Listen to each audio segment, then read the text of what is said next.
10 increíbles casos de convictos que no mostraron remordimientos. Si te quedas hasta el final, verás 10 increíbles casos de convictos que no mostraron ningún remordimiento por sus crímenes. No me arrepiento de las cosas que hice. El mundo ha sido testigo de algunos de los actos de violencia más atroces a lo largo de la historia. Lo más inquietante es la total falta de arrepentimiento expresada por algunos de los criminales a lo largo de sus juicios. Algunos de ellos se burlaron de la corte e incluso se rieron en la cara de sus víctimas.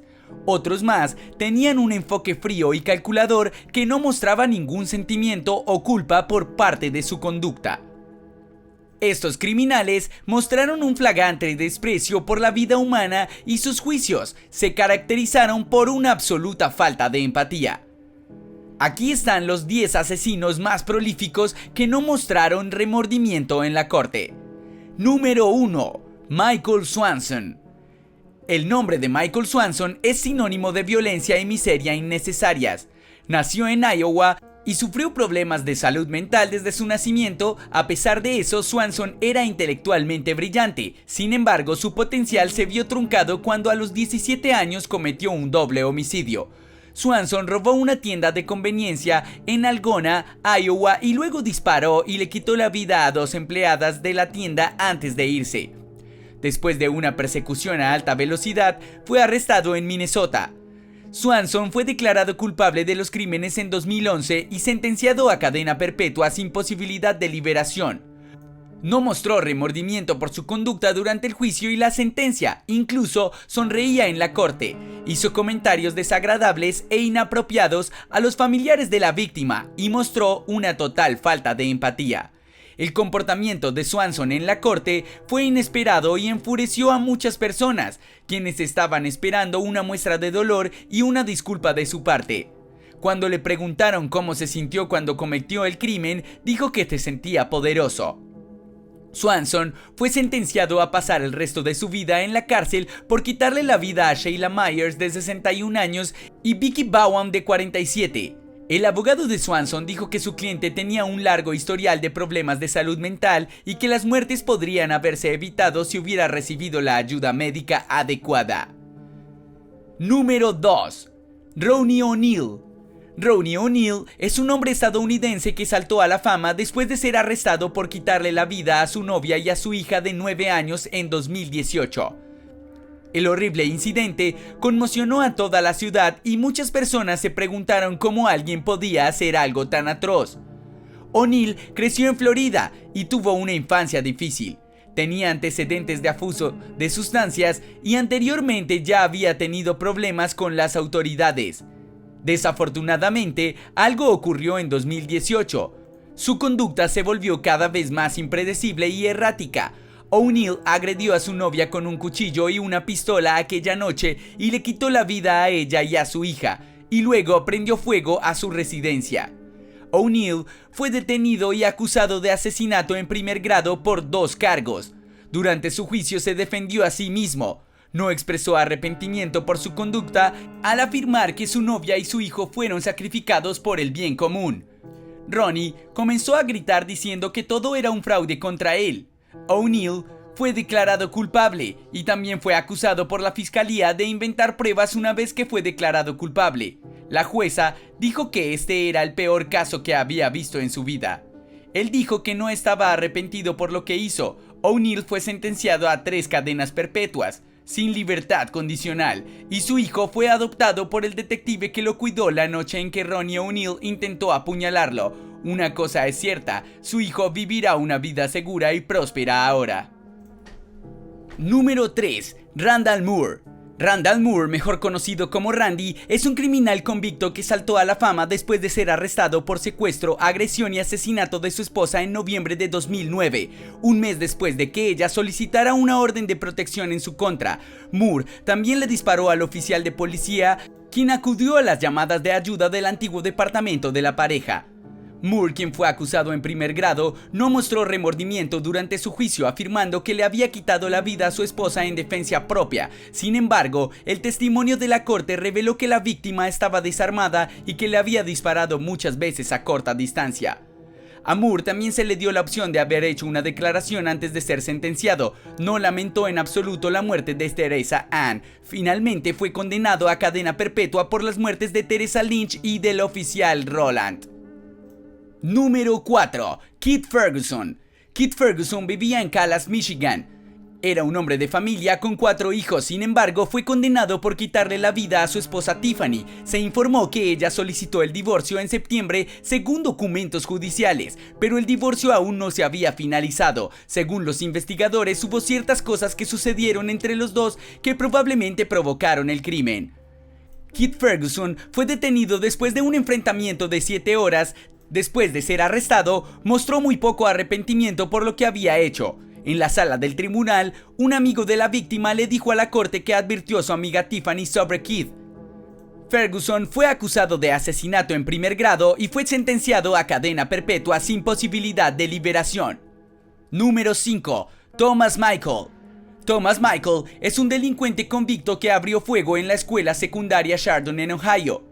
Al principio, fue arrestado como menor en espera de más procedimientos judiciales. Mostró poco remordimiento por sus crímenes durante el juicio, con frecuencia sonriendo y haciendo gestos vulgares en la corte. La defensa afirmó que él tenía una enfermedad mental, sin embargo comenzó a maldecir a las familias de las víctimas y al juez en la sala durante la audiencia. El fiscal David Joyce declaró que procesaría a Lane como adulto.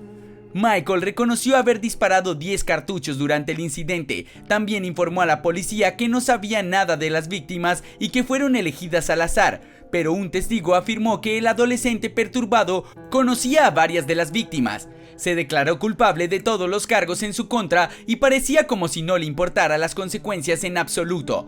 Escapó del centro correccional en Ohio, sin embargo fue capturado poco después. Número 6. Gary Leon. Conocido como el asesino de Green River, es un criminal en serie de los Estados Unidos. Fue condenado por quitar 49 vidas. Tuvo una vida familiar problemática.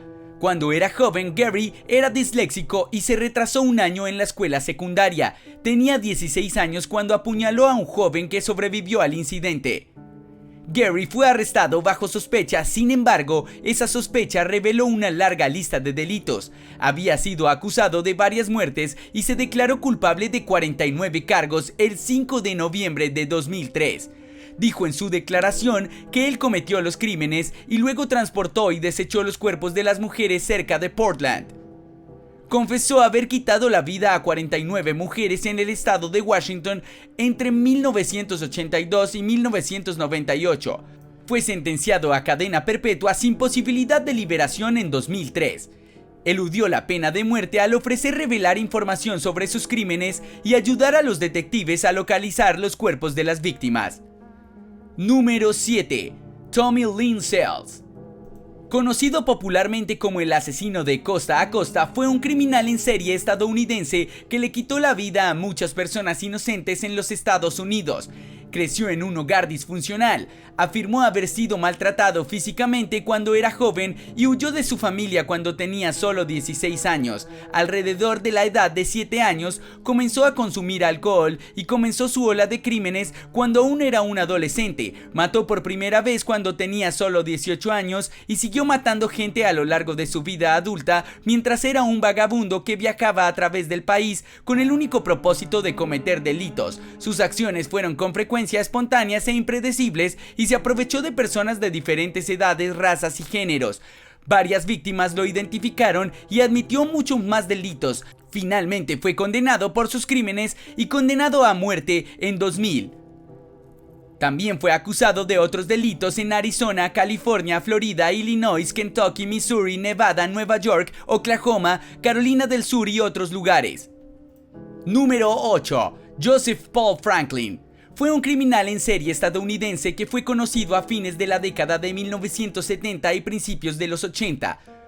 Nació el 13 de abril de 1950 en Mobile, Alabama. Creció en un entorno difícil y estuvo expuesto a la intolerancia y a la violencia de una edad temprana. Eventualmente se convirtió en un supremacista blanco y sus acciones fueron motivadas por sus ideas extremistas. El primer crimen cometido de Franklin ocurrió en 1977 cuando disparó y le quitó la vida a dos jóvenes afroamericanos en Cincinnati, Ohio. Posteriormente, se embarcó en esta ola de crímenes dirigidos específicamente a parejas interraciales e individuos que sospechaba que eran judíos porque pensó que los judíos estaban tratando de apoderarse del gobierno. Franklin fue detenido en 1980 después de ser detenido por una infracción de tráfico y se descubrió que estaba en posesión de pistolas y otras armas peligrosas. A través de pruebas balísticas se relacionó con otros delitos y también confesó más de 20 homicidios en total, pero fue acusado de cometer hasta otros 16 delitos adicionales. Franklin intentó huir durante el veredicto de su juicio en Missouri en 1997. Testificó que se sentía que él era un esquizofrénico paranoico e inadecuado para ser juzgado. Dijo que lo que tenía era un pedido de Dios y que era su misión comenzar una guerra racial. El estado de Missouri declaró que emplearía una nueva forma de inyección letal para la ejecución de Franklin debido a la complejidad de sus crímenes y la falta de remordimiento. Número 9. Michael Elijah Adams.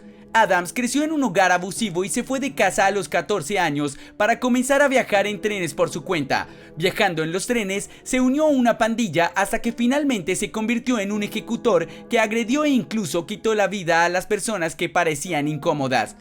Le quitó la vida a 16 personas y enfrenta cadena perpetua, pero parece no estar preocupado. Afirma que está orgulloso de lo sucedido con una sentencia de cadena perpetua. Presumía su vida de drogas, violencia y mujeres. Adams esquivó a los investigadores durante más de 30 años. Sin embargo, afortunadamente lo atraparon y lo transfirieron a una prisión de máxima seguridad. Adams es elegible para libertad condicional en California después de 15 años. Los fiscales de Virginia quieren mantenerlo en el estado indefinidamente para que cumpla la cadena perpetua. Número 10. Camilla Gammott. Es una mujer estadounidense que disparó y le quitó la vida a su amante Marcella Hill en 2013. Gammott, que nació en 1985, creció en un entorno disfuncional con antecedentes de violencia y trauma. También tenía una mala salud mental y antecedentes penales que incluían agresiones y delitos violentos antes del incidente. Gammott y Hill habían estado saliendo durante aproximadamente un año. Su relación estuvo marcada por la violencia y la crueldad de ambos lados. Según los documentos judiciales, Gammott agredió a Hill en una residencia en Michigan en mayo de 2013. Gammott afirmó que el crimen se cometió en defensa propia, pero con la evidencia se demostraba lo contrario. Hill tenía 11 puñaladas, 6 de las cuales estaban en la espalda. También la agredió con la pata de una mesa y una sartén que infringió lesiones graves en su cabeza. Gammott fue declarada culpable del asesinato en primer grado durante su juicio y sentenciada a cadena perpetua sin posibilidad de liberación por el salvajismo del crimen. Sin embargo, su comportamiento posterior mostró que no se arrepintió de nada. Continuó despotricando durante todo el proceso judicial, veía poner los ojos en blanco e incluso sonreír mientras los miembros de la familia leían una carta completa. Continuó desafiante hasta que el juez le ordenó estar en silencio o le pondrían cinta en la boca. Fue sentenciada a cadena perpetua, ya que en ese estado no existe la pena de muerte. Este caso plantea serias preocupaciones con respecto a la relación entre el abuso doméstico y la salud mental. Si te ha gustado el video, no olvides darle like y suscríbete al canal para no perderte ningún nuevo video. ¡Hasta la próxima!